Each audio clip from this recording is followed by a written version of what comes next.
trust in chariots. I've always wanted to preach this. And some in horses.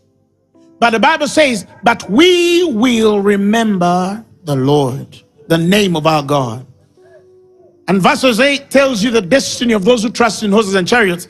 And it says they are brought down and fallen, but we are risen and stand right up.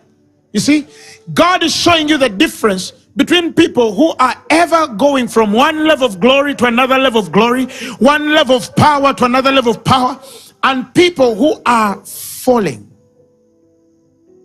That's the difference.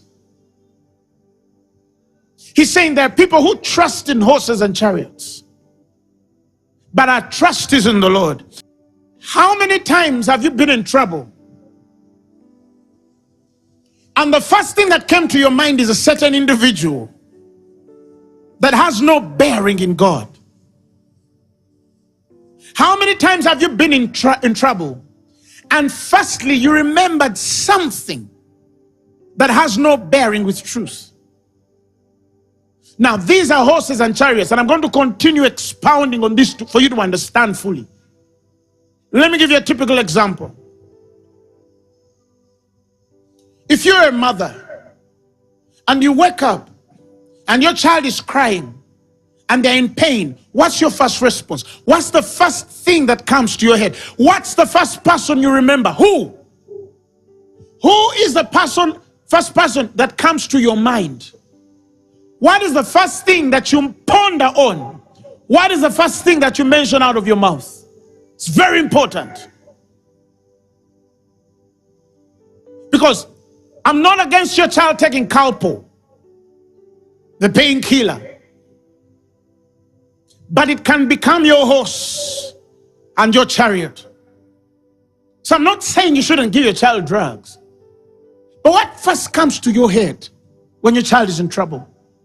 What first comes to your head when you receive a report that, you know what, we're not going to be able to work with you? What's the first thing that comes to your head? After you've received the report of the job loss, what's the first meditation? Because pondering is meditation. What is the first meditation that will come to your mind? It's very important. Oh, he received a bad report that we cannot deal with you. They fire them. And then they go back home, sunken and sullen.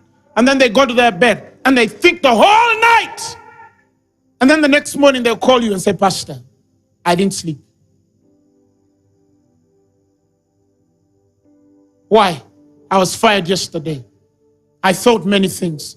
I thought what this boss had done to me. Why this boss had done these things to me. etc, etc. Why do you think that they lost sleep? Because if they remember the name of the Lord, they would sleep. You see what I'm saying?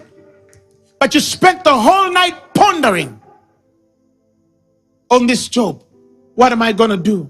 I have a loan. How am I going to pay it? I'm looking after my mother. How am I going to look after her? I have siblings that I'm taking to school. How am I going to fix that? Then you go on and you're pondering and thinking and thinking and thinking and thinking. That job was your horse.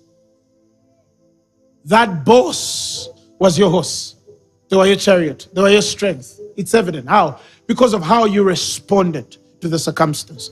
Join our online family, spread the love, and follow us on Instagram, Facebook, and also subscribe to our YouTube channel, Phaneroo, Make Manifest.